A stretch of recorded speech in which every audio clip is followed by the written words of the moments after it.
Panginoon ang ating kailangan. Amen? So sa awitin po natin ang ating awit sa gabi ito, this all we want, the presence of the Lord that we need.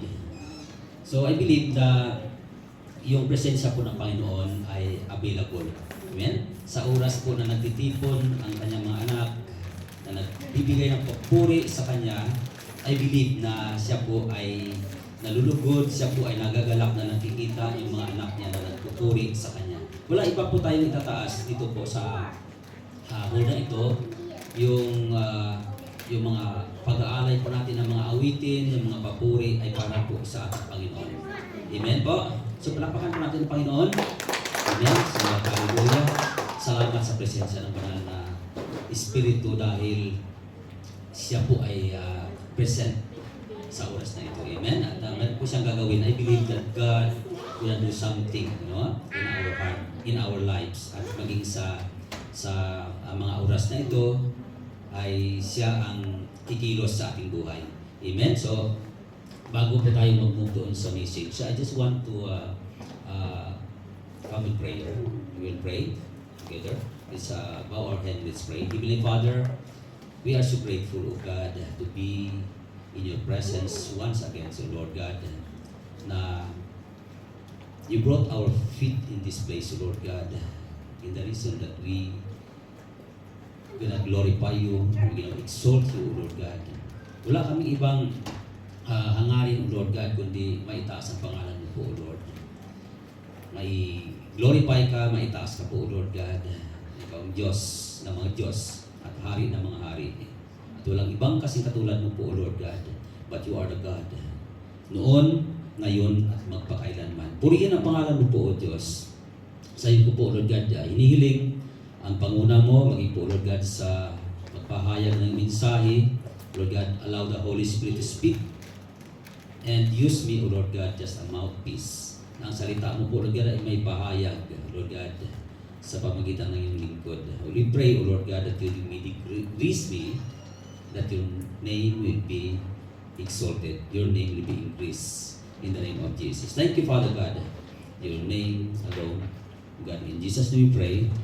Amen, amen. So, bago po ako dumako doon sa pinaka-message, I just want to tell about a story. Gusto niyo ba may story muna? Parang ano tawag yun? Breaking ice? Ano yan? Ice breaker. Okay, sige po. Meron ba akong isang story of the captain? Isa pa yung kapitan ng isang barangay. And then, that captain went out through all the areas where yung kinakasakupan ng kanyang barangay dahil tatapos lang po ng matinding malakas na bagyo. So in that place, dahil sa lakas ng bagyo, ang dami po nasalanta. Marami mga nasisira ng mga ari-arian, yung mga properties, maging yung mga pananim. So it was being devastated. So ang ginawa ng kapitan, nag-roam around siya and then nag-inspect ng mga areas and lang po mga nasisira. And dahil po sa katatapos ng ulan, nagiging dugyot po yung kanyang damit. So, naging marumi. After he did the inspection, he came back to the barangay and na-meet niya po yung isang barangay kagawad na babae. And then nag-usap po sila. So, while they were talking about the things that happen in the barangays, mayroon pong isang tao na dumating. Okay, may dala po siyang envelope. Nagsuot po siya ng naka-long sleeve siya. Okay. And then, as he came, she asked, okay, sabi niya po, ang kinausap niya yung isang babae na kagawad, sabi niya, "Ma'am, pwede po magtanong saan po yung bahay ng kapitan dito?" And then, yung kapitan mismo lang yung katabi. Sabi niya, "Bakit po?" Alam mo po yung response ng isang lalaki na dahil siya nagalit. Sabi niya, "Hindi ka ang kinakausap ko." "Bakit ka sumasagot-sagot?" Sabi niya. And then, "Saan yung bahay ng kapitan dito?" Sabi ng isang mama. Ano yung tinuro ng lalaki? "Doon po yung bahay niya, doon." So, ang ginawa, yung tao, pumunta doon siya sa bahay. Then, nagtanong siya doon. Pagdating niya sa bahay, sabi niya, saan po yung kapitan? And then, nakita nila yung dalawa nag-uusap. Sabi niya, yun po yung kapitan. So, ang ginawa, bumalik po siya. Pagbalik niya, sabi niya, bakit ka bumalik? Eh, ikaw tinuturo, ikaw daw yung kapitan eh. Sabi ko sa'yo eh, nag-uusap ko sa'yo. Pinagalitan mo pa ako. So ito po yung mensahe. Ano po ba yung pinaka-essence ng message na nais po natin iparating sa gabi ito? What is the very essence of this message? Minsan po, mayroon po tayong hinahanap na iba. Pero, ang tunay na kailangan po natin ay nasa harap natin mismo. We are looking for something or someone else, but the real thing that we are looking for is right in front of us. Naranasan po ba natin yon? Nanalak po yung aking father, kasi yung father ko nanggagamot nung that time. So, may mga dumarako sa galing sa ibang lugar at naghahanap. Nasaan po si Pedro kasi ang pangalan niya. Yung kinatanungan niya, sabi ng father, nagbaang-maangan siya na hindi siya. Pero actually, yung tinatanong siya mismo. So, may mga senaryo sa ating buhay na naghahanap po tayo ng iba. Pero yung hinahanap po natin, hindi po natin alam na nandyan mismo yung sa harap natin. Naranasan po niya yun? Ganun senaryo. We are looking for something or someone, okay, but the real that we are looking for is right in front of us. So, what are those things that we are looking for in our lives? Ano ba yung mga bagay na yun na hinahanap natin sa ating buhay? So, ang topic ngayong gabi ay napaka-iksi lang po yung pinaka-topic po natin. One word lang po. Ito po yung sick. Yeah. Yun po ang ating pag-aralan sa gabing ito. Word is sick. According doon sa kaibigan po natin, si Mr. Google. Akala niyo si Mr. Google? So, ako po minsan po ay madalas ako nagtatanong kay Mr. Google. Ewan ko sa inyo kung nagtatanong kayo. Yung mga iba kay Mr. YouTube. Alam niyo yun? Yung alam ko si kapatid nung that time na nagluluto siya, nagtatanong siya kay YouTube kung paano po ang procedure. Nalala ko si sis dati, nagluto siya. Yeah. At hindi niya po alam kung ano yung procedure, ano yung sunod-sunod, ano yung mga rekado. So, nagtatanong siya kay Mr. YouTube. So, madalas po tayo yan. Minsan kay Google, minsan kay YouTube. Di ba? So, according to Mr. Google, sabi niya po doon, seek means to actively attempt to find. Okay? Obtain or achieve something. Okay? It is a purposeful and intentional effort of looking someone or something. Now, in biblical context, the word seek denotes an active, deliberate pursuit of God's presence, okay, will and kingdom. It signifies offering one's whole being, heart, mind, and soul to earnestly desire communion with the divine being. Okay? Now, the text that we're gonna read for tonight, na narinig ko rin kanina sa sinabi ni sis about seek, okay, seeking God. Now, in Isaiah 55 verse 6 says, seek the Lord while He may be found, call upon Him while He is near. Now, here, mayroon po tayong 4 na katanungan na ating pag-aralan sa gabi ito, okay, about the topic that we're going to discuss. There are 4 questions that we're going to answer in order for us to understand clearly what the Bible tells us about the word seek in biblical sense. So, ang unang tanong, dito po, ano po yung tanong? Whom to seek? Okay? Ano po ba yung ano? Okay. Whom to seek? Sino nga ba yung ating ano yung Tagalog, hahanapin? Yeah, hahanapin. Sino po yung ating hahanapin? Now, sa Tagalog version, inyong hanapin, sabi dito sa may Isaiah, di ba? Seek the Lord. Tingnan po natin.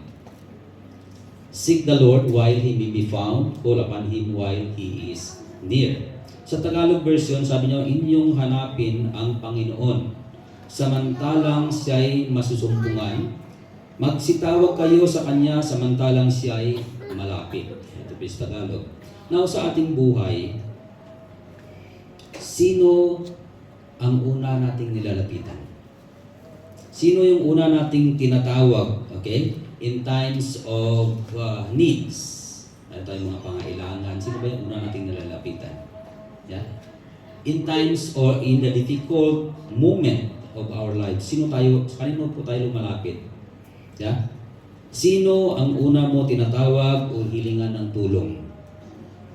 Honestly, most often times sa tao po tayo lumalapit. Diba? Madalas po yun, sa tao po tayo lumalapit. Lalo na pagka, alam niyo yung tinatawag na pizza di peligro. Yeah. Pagka pizza di peligro na, ay marami na po nang lumalapit yun. Minsan kay Pastor. Pastor, bigyan naman. So marami po yun. At really, there is a saying that says, no man is an island, right? At kapwa ay nagtutulungan. Amen? So, in times of sickness, saan po tayo lumalapit? Sa doktor, yan, sa doktor. Minsan po sa tao, minsan kay Juan. Doon sa lugar po namin, ang tatay ko, doktor doon, siya yung pinaka-doktor. Ang dami po mga barangay, mga ibang barangay pumupunta sa kay Pedro, na pupunta kay Juan, for healing. Yeah? Now, in times of calamities, pagka mga kalamidad ang dumarating sa ating panahon sa ating buhay, di ba? Mga nakaraan, marami pang mga kalamidad ang dumarating, may bagyo, may lindol, ano pa. Recently, mayroon pang lindol doon sa saan yun? Sa Venezuela. Ilan yun? 7.2 and then 7.5, dalawang cases. Ang dami pong mga namatay. Pero mas mataas yung lindol doon sa may Mindanao, di ba? Sa Sarangani, 7.8 at dami pong mga naguguho na mga buildings, di ba? So that very moment, pagka may mga ganun na mga sakuna, mostly makikita po natin yung mga nagpo-post ng yung mga na-capture na video, narinig po natin, Diyos ko, Lord Jesus, Lord namin, Panginoon. Ganun po ang pagkatawag. The moment na magkaroon ka ng aksidente, naranasan ko ba tumaob yung aming sasakyan, andi nang wala akong ibang tinatawag, hindi ko po tinawag yung nanay ko, hindi ko tinawag yung tatay ko, yung asawa ko, nagtinawag ko ang Panginoon. Yeah?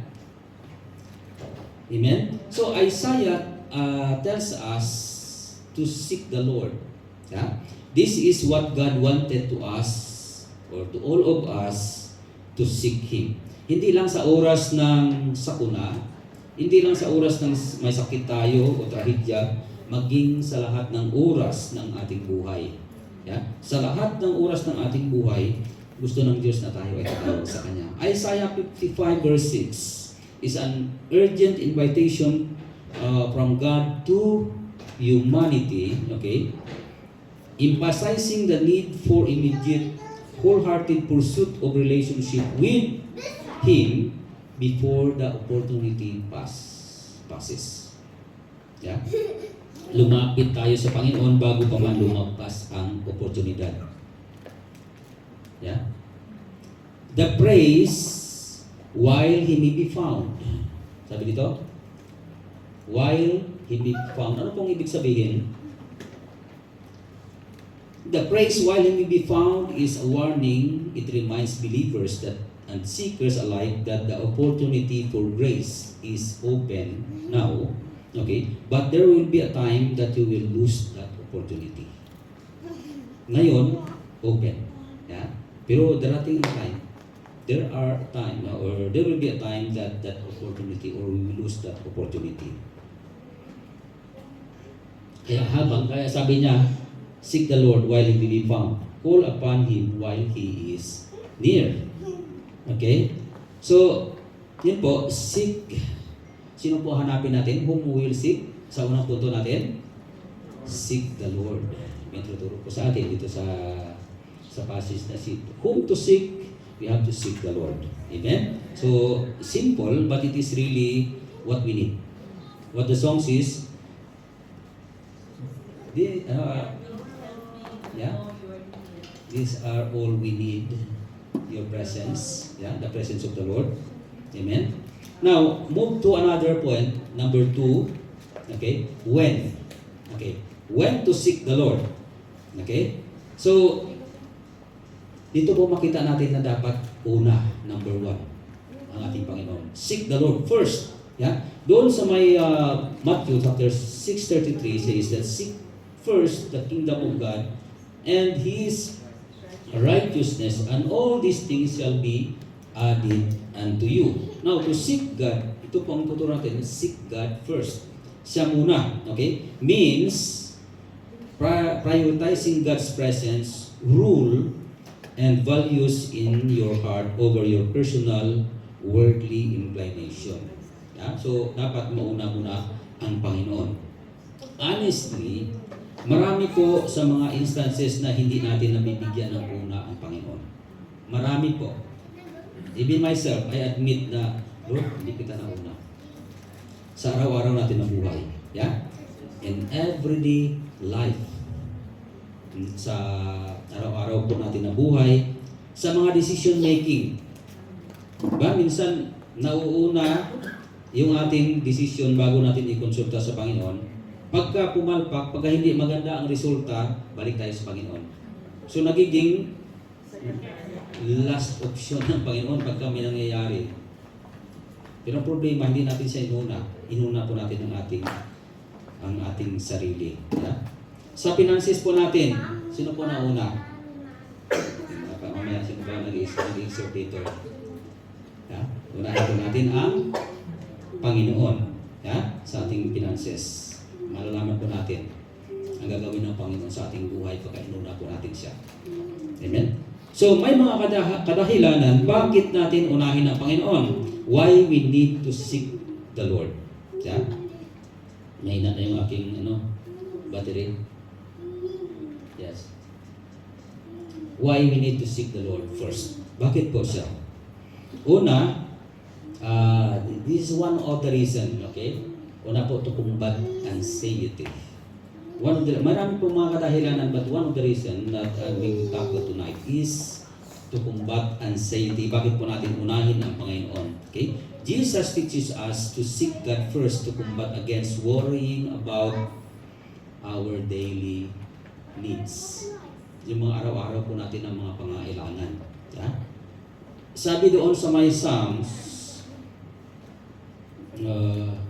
63 verse 1, O God, you are my God, early will I seek you, my soul thirsts for you, my flesh longs for you in a dry and thirsty land where there is no water. Okay, so the verse teaches us to seek God early. Maaga pa, early. Okay? Or bago pa man lahat ng mga magaganap, yung mga bagay na magaganap, dapat siya muna, seek God first. Why? Bakit po? Because throughout the day, mula sa umaga hanggang maghapon, pagka pumasok ka sa trabaho, kahit hindi sa trabaho, o saan ka man naroon, throughout the day, we are bombarded with so many worries. Marami po yung mga dumarako sa atin ng mga worries, di ba? How to meet our daily needs. Bakit po? Nag-worry tayo. Lalo na sa panahon ngayon, we are bombarded with worries because, una-una, cost of living. Tumataas. Dami mong mga bayaran, bayad sa bahay, bayad sa, sa kuryente, tubig, kung ano pa man yung mga bayaran na yan. Diba? Tapos yung mga bilihin. Nagtataasan po yung mga bilihin. Lahat ng mga bilihin ay nagmamahalan. Nakita mo yun? Pagka malingkik ngayon, yung 100 mo, kaunti lang mabibili mo. Diba? Alos nagmamahalan. Buti pa yung mga bilihin nagmamahalan. Dapat sana kung ang tao nagmamahalan. Kailan, di ba? Kung ang tao sana nagmamahalan, yan ang gusto ko ng Panginoon. Sino dito yung may nagmamahal na? Wala pa. Wala pang may nagmamahal? Anyway, kung walang nagmamahal sa inyo, mayroon pa yung nagmamahal sa inyo. Amen?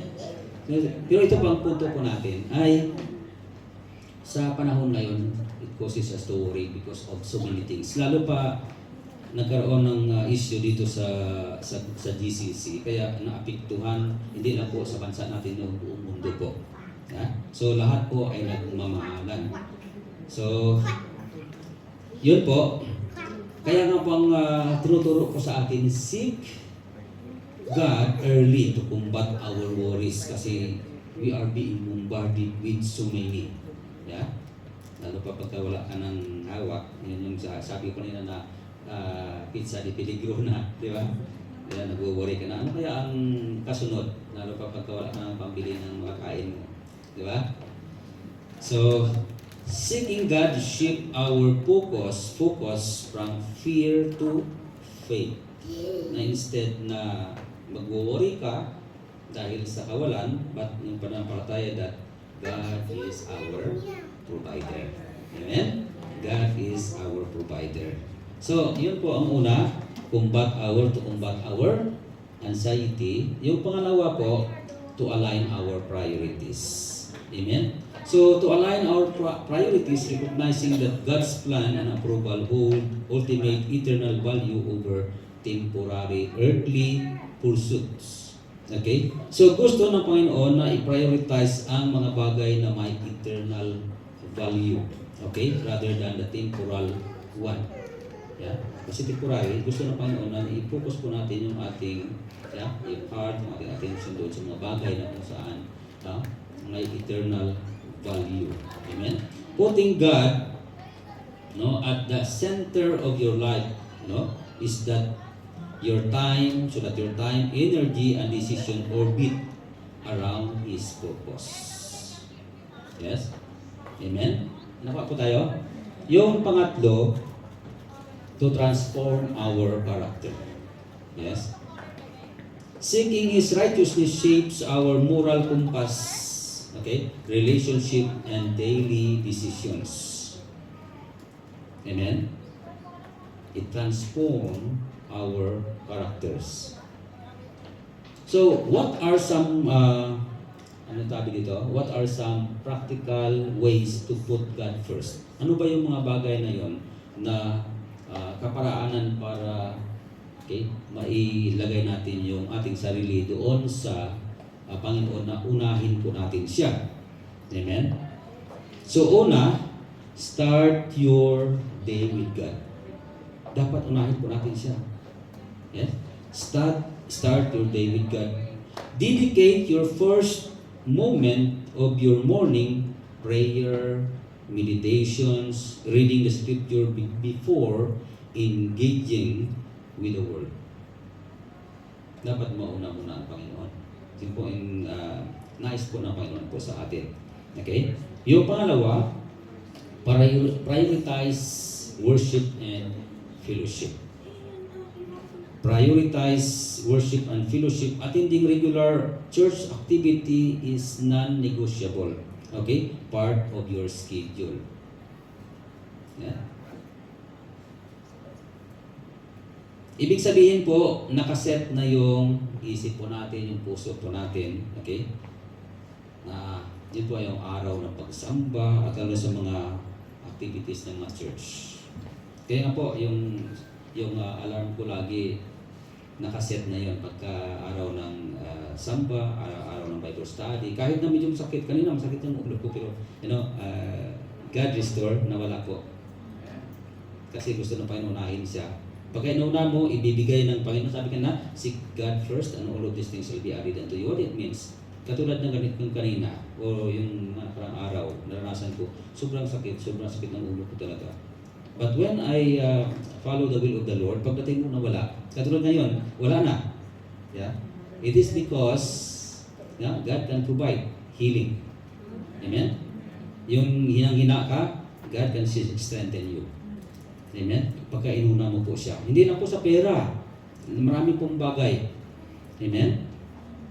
So yun po, prioritize worship and fellowship. And then, yung sunod is consult God in decision making. Yes? Seek His guidance through prayer, before making a major life changes or commitment rather than making Him as a last resort. Yeah? Madalas nahuhuli ang Panginoon eh. And then, pagka mali, babalik ka sa Panginoon, iiyak ka sa Panginoon. Yeah? Eh, sabi ng Panginoon, hindi mo kasi ako kinonsult eh. Yeah? Sa mga parents po natin, ganun din eh. Nag-decision tayo, sinusunod po natin ng ating sarili, kahit na mayroong advice ng magulang, hindi po natin sinunod.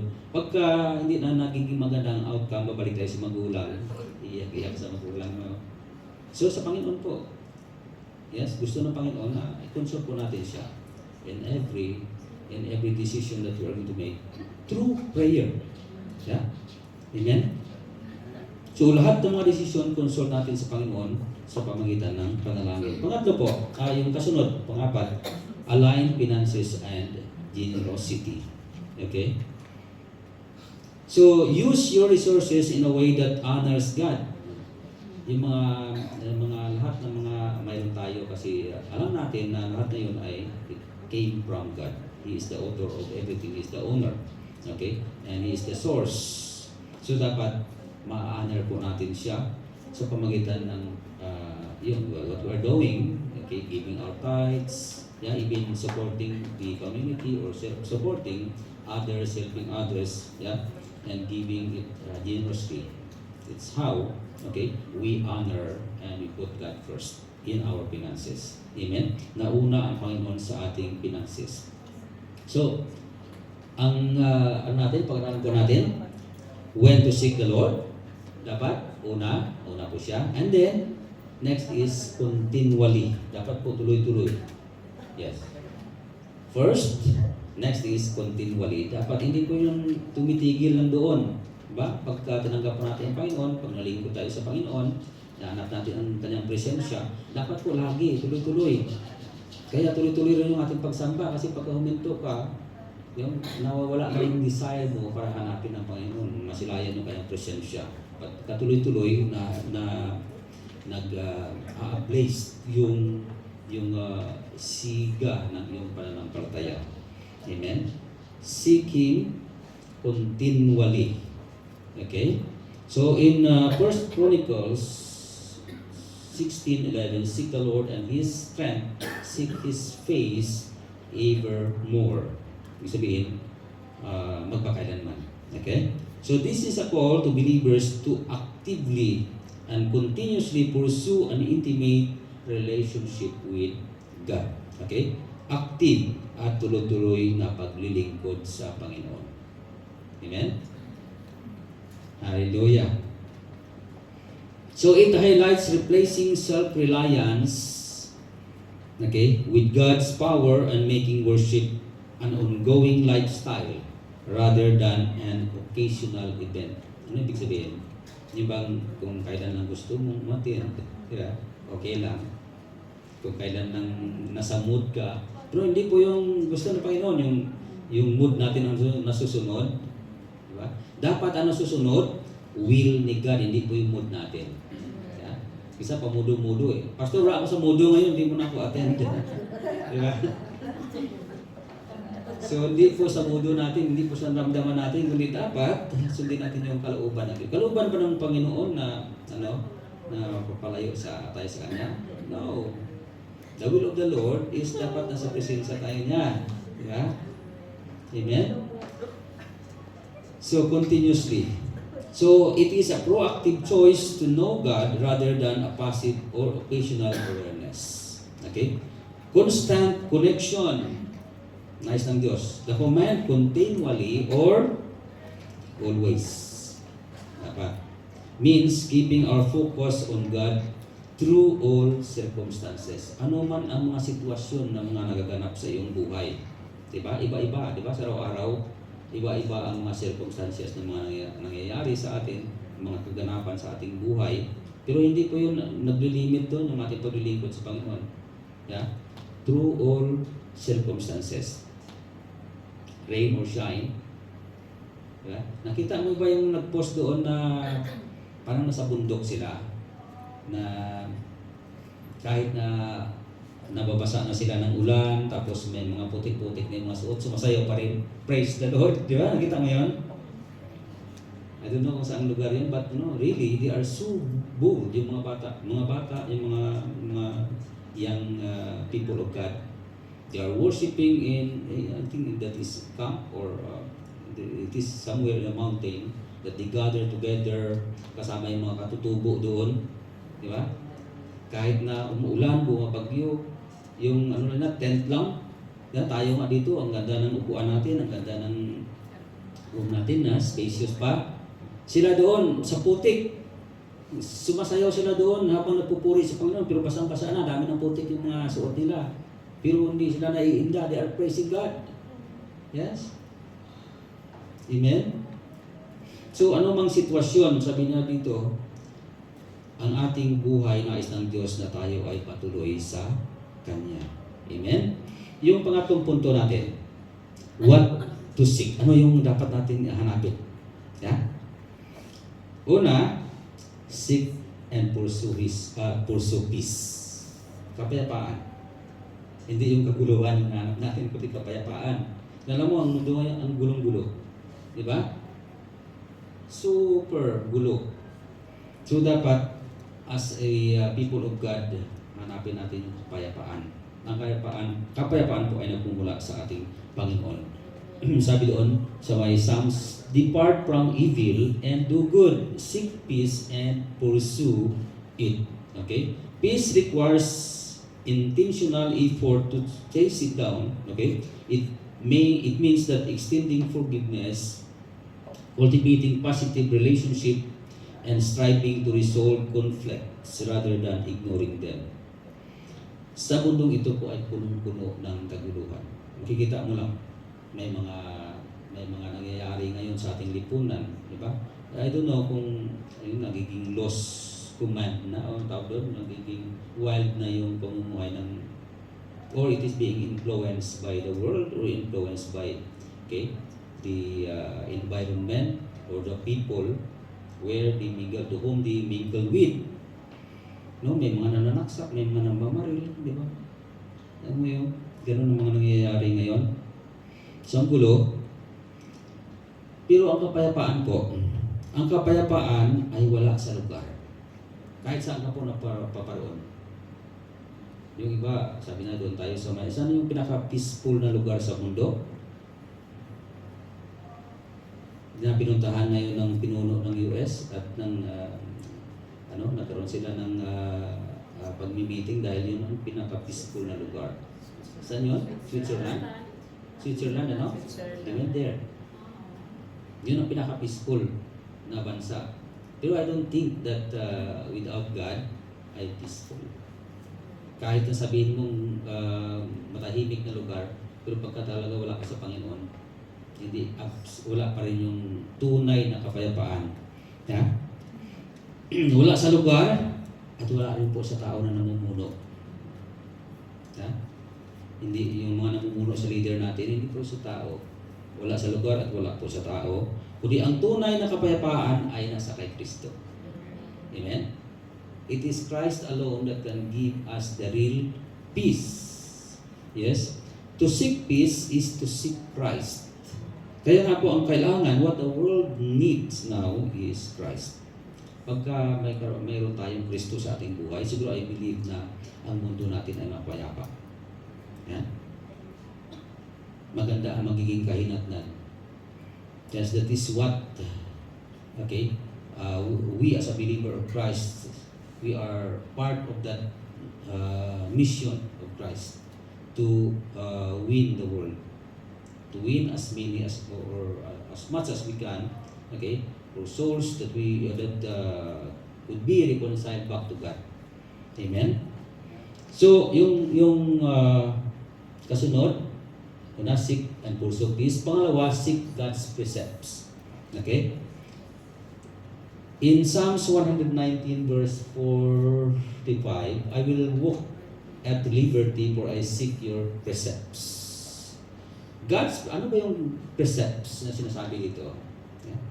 God's precepts means it is His rules, His mandates, and instructions our map that guides believers. Yeah. Yung alituntunin, no, ng ating Panginoon, yung mandato niya, yung instruction ng Panginoon. To seek His precepts requires prioritizing them over worldly desires or one's own natural inclination. Okay? So nais ng Diyos na sundin natin ang kanyang mandato, yung kanyang alituntunin at ang kanyang instruction, okay? Bilang gabay ng ating buhay. It is our guidance. Yeah. Kaya po sabi niya, I will walk at liberty for I seek your precepts. Okay? Amen? Gising pa po ba tayo? Okay pa? Okay pa? Okay. Kasi kung may natutulog, ihinto ko na lang. Wala pa naman natutulog, amen, so tuloy po tayo. Amen. So, anong kasunod? Seek goodness. Okay. In Amos chapter 5 verse 14, sabi doon, seek good and not evil, that you may live. So the Lord God of hosts will be with you as you have spoken. Okay? So, it is not enough to simply avoid bad things, but we must purposely choose to act with kindness. Okay? Compassion and justice. Ito po ang nais ng Panginoon po sa atin na how do we live? How we live? Ay sikapin natin na gumawa ng kabutihan. Anyway, salvation is not based on the good thing that we have done, but what God requires from us is to do good. Yes? Don't be confused about this. Kasi sabi ng iba, basta na nampalataya ka na sa Panginoon because we are being saved because of faith, yeah? Nampalataya ka na sa Panginoon. But faith is also accompanied with doing good. We are going to do good because that is what God requires from us. Yes? Amen? Next is, ano sunod? Seek righteousness and humility. Amen? In Sapanaya, sineseparate ko kasi yung verses pa. Okay, si Panaya, sabi dito, seek the Lord, all you meek of the earth who have upheld His justice, seek righteousness and seek humility. Okay? Seeking righteousness means aligning one's action and life with God's moral standard and humbling oneself before the Creator, recognizing His sovereignty over human pride. Amen? So, nais ng Diyos na hanapin natin ang katarungan, katwiran, at may pagkukumbaba. Amen? Yung katwiran, hindi po katwiran natin, katwiran ng Panginoon. Amen? Yung katarungan na nagmumula po sa Kanya. Minsan kasi yung katwiran natin, iba is katwiran ng Panginoon. Yung nangatwiran pa tayo na mali na nga, kinakatwiran pa natin. Pero yung katwiran po ng Panginoon is just, righteous, and true. Amen? Next, yung kasunod, seek the things above. Okay? So yung mga points po natin doon, seek the things above or those things that are above. Okay? In Colossians chapter 3:1, if then you were raised with Christ, seek those things which are above, where Christ is sitting at the right hand of God. Okay? Typo error. The right hand of God. So Paul issues a direct active command to intentionally focus on heavenly and eternal. Okay? Seek those things which are above. Hindi naman po masama na nagsisikap po tayo dito sa mundo ito. Di ba? We earn money. Okay? We build houses. We buy car. Okay? Or we do things for our own for us to be used for our living. Hindi naman po masama yun. But God is pointing here that our heart should be, our inclination nakatulong sa taas. Kasi yun po ay for eternal. Okay? Those things that we have here on earth, tingnan mo yung mga nagpapagawa ng bahay na napakaganda, buildings na mga matataas, pero nung dinaanan ng bagyo, bagsak lahat. Yeah? Wala. Yes. Yung mga sasakyan na mga ganda, nawawarak, nasisira. Diba? Whatever we have here on earth will pass. That's why the Bible says that heaven and earth will pass away, but my word remains forever. Amen? Amen? Lahat dito sa mundong ito are temporal lamang. But God give it unto us for us to use it as a instrument for the life that we are while we are here on earth. But gamitin po natin sa tamang kaparatangan. Amen? So, yung last point po, tingnan po natin dito. Pang-apat, okay, how to seek. Ito po. How to seek? Una, seek the Lord with prepared heart. Amen? Prepared heart. In 2 Chronicles chapter 19 verse 3, nevertheless, good things are found in you that you have removed the wooden images from the land and have prepared your heart to seek the Lord. Amen. Nakita po natin, okay, during those times,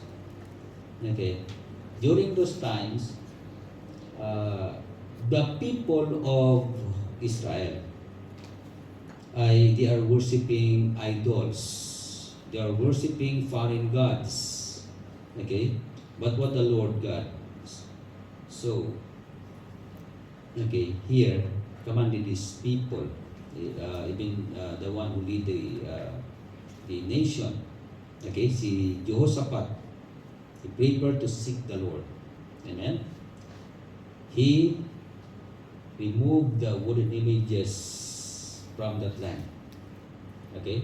And have prepared his heart to seek the Lord. To seek the Lord. Jehoshaphat took active physical step to rid Judah from worshiping idols. Okay? Specifically, the Assyria poles. There are so many gods, goddess that they worship on that day. But, this man of God, Jehoshaphat, remove all those things, prepare his heart to worship the Lord. Okay? So God acknowledges Jehoshaphat's internal dispositions, okay? And God does not ignore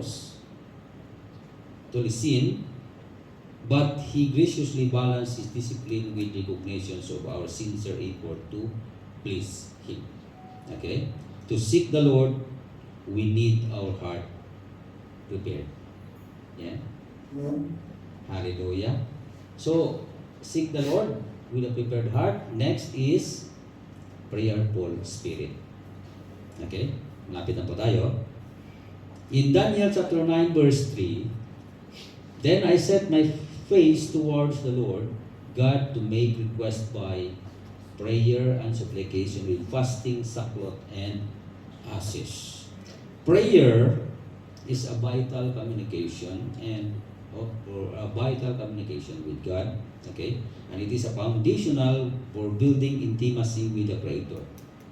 Providing powerful channel to align your heart with His will. Find comfort in times of distress and seek divine guidance. So malaga po yung panalangin. Amen? Prayer. Prayerful spirit. So, how to seek the Lord? Ano kanina una? Seek the Lord with prepared heart.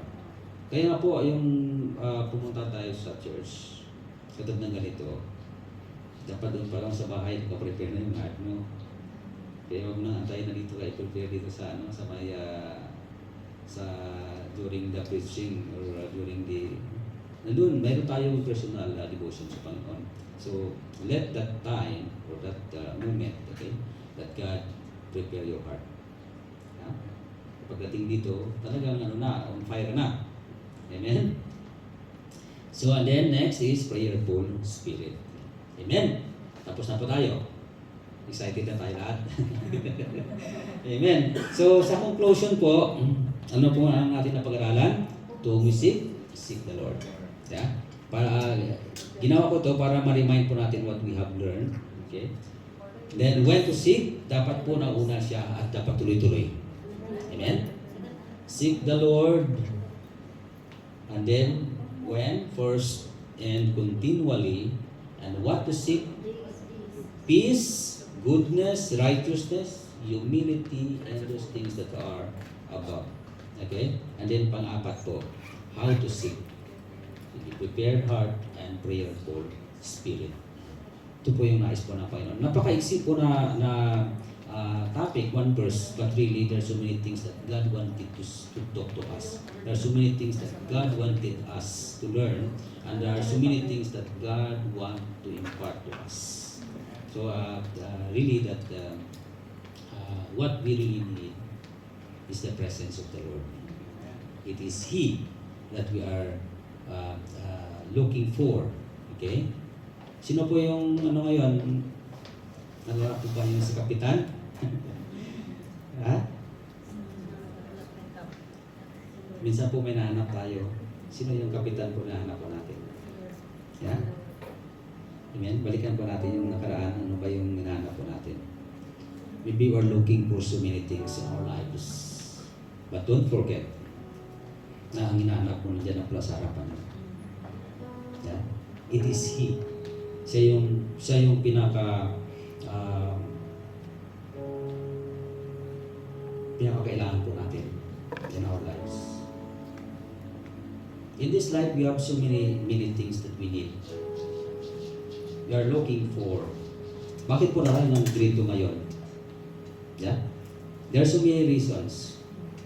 But I do believe that one reason why we are here, even myself before, hindi ko pa lalo na unawaan, bakit po ako nandito? Para kumita, para magtrabaho.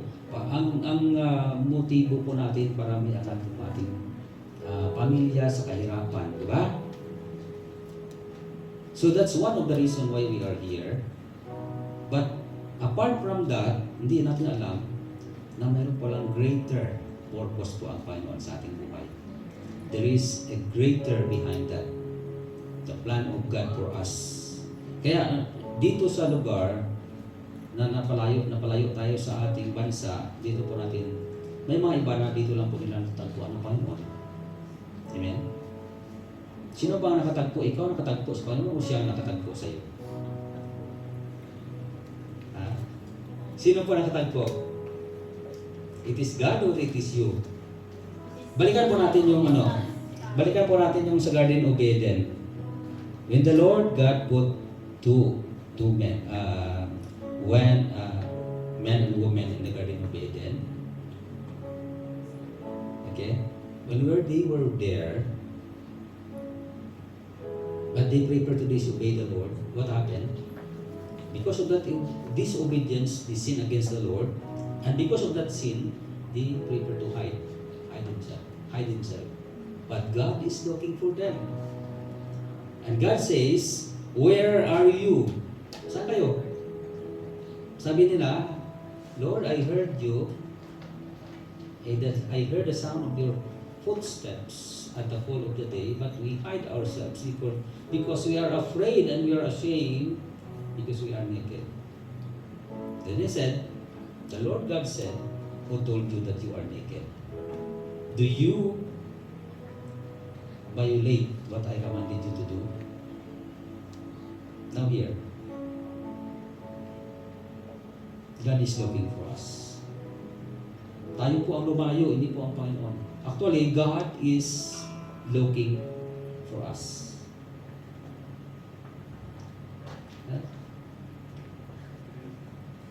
Now, ang nais po ng Panginoon sa atin ngayon, surrender our lives to God. Yes. May mga kamalian tayo, may mga kasalanan po tayo nagawa sa Panginoon.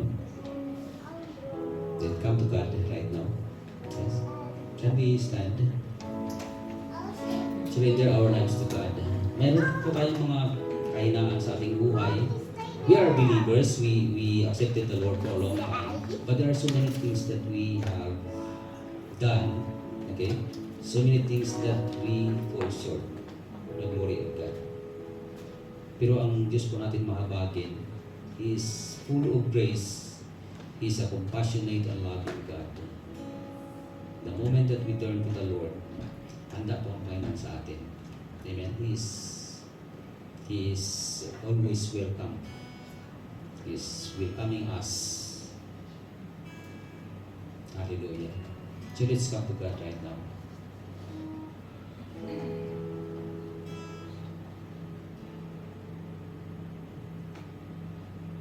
Can you sing that song?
Yes, sa gabing ito, O Lord God, kami po, O Lord God, ay lumarako sa iyong presensya, O God. At tumalapit, O Lord God, sa iyo. Dalangin po namin, Lord God, na you draw us closer to you, O Lord.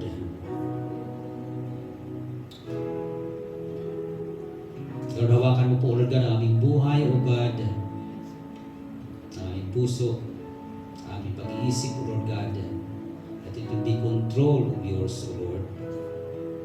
Huwag mo hayaan, Lord God, that it will stray, Lord God, at it will be influence ng mundo ito, O God. Dalangin namin, O Diyos, na kami ay lalong mapalapit sa iyong presensya. Ang kailangan po namin, Lord God, ay ikaw. We want your presence, O Lord. We want you, O Lord God, Lord, sa maghari ng aming buhay. Ikaw po, Lord God, ang magdikta. Ikaw po bibigay ng gabay. Ikaw po, Lord God, ang manguna, Lord God, sa amin, O Diyos. Huwag mo hayaan, Lord God, na kami ay maligaw, Lord God, sa aming landas. Huwag mo po hayaan na kami, Lord God, ay ma-deviate ang nais mo po, O God. Lord, we pray that the Holy Spirit will guide us as our comforter, as our counselor, as our teacher, as our supporter. Lord God, we need you. Hallelujah. Lord, kami ay humingi, Lord God, ng paglilinis ng aming puso, whatever things, O God, that we have done before you, O Lord, whatever things, O God, that is not pleasing unto you, O God. Sometimes, O God, Lord, we tend to distance ourselves to you. But you keep on looking for us. You keep on coming after us, O Lord God, because you doesn't want us, O Lord God, to be away, to be apart from you. But you want us to have that intimate, to have, O Lord God, that closer relationship with you, Lord. Kaya, O God, sa gabing ito, we pray that silyuhan mo po ng iyong banal na dugo ang buhay namin, ang bawat isa sa amin, Lord God. And this is what we pray for each and every one of your people, that nothing and no one of them, God, Lord, will be lost their sight, lost their way. But it is you who leads, O Lord God, closer and closer unto you, O God. This is what we are longing for. This is what we are praying for, O Lord God. Hallelujah. We need you. Yes, Lord God, we need you. We need your Holy Spirit, O God. We need your presence in our lives, O God, Lord. Hallelujah. Yes, Lord God, we surrender ourselves unto you. We submit unto your will, O Lord God. Oh, hallelujah. And we want to depend on you, O Lord God, because in our own, by our own, O God, Lord, we cannot, Lord God, we cannot do by our own without you, O Lord. Kaya sa gabing ito, O Lord God, hawakan mo ang buhay ng bawat mga anak mo, O Lord. We pray. Hallelujah. Lord God, lubugin mo ng banal mong Espiritu. Lubugin mo po, Lord God, ang banal mong presensya, O God, ang mga anak mo po, O Lord. Hallelujah. In the name of Jesus. Thank you, Father. Salamat, O God, ikaw ang Diyos na dakila. Salamat, O Lord God, sa iyong kapangyarihan. Salamat, O Lord God, sa biyaya mo. Salamat sa pagmamahal mo, O Lord God, na kailanman hindi mo po nais na kami, O Lord God, ay lumayo sa iyo. But nais mo po, O Lord, na kami ipatuloy, Lord God, continually that we may serve you, O Lord. That is what your will for us in the name of Jesus. Kaya salamat, O God, sa gabing ito. Lord, salamat sa lahat. Thank you. Blessed be your holy name. Sa iyo namin, Lord God, binabalik ang karangalan. Sa iyo po namin binabalik, Lord God, ang kapurihan sa lahat ng mga bagay na ginawa mo. Maging sa mga bagay na gagawin mo pa sa aming buhay. For in Jesus Christ name we pray. Amen and amen.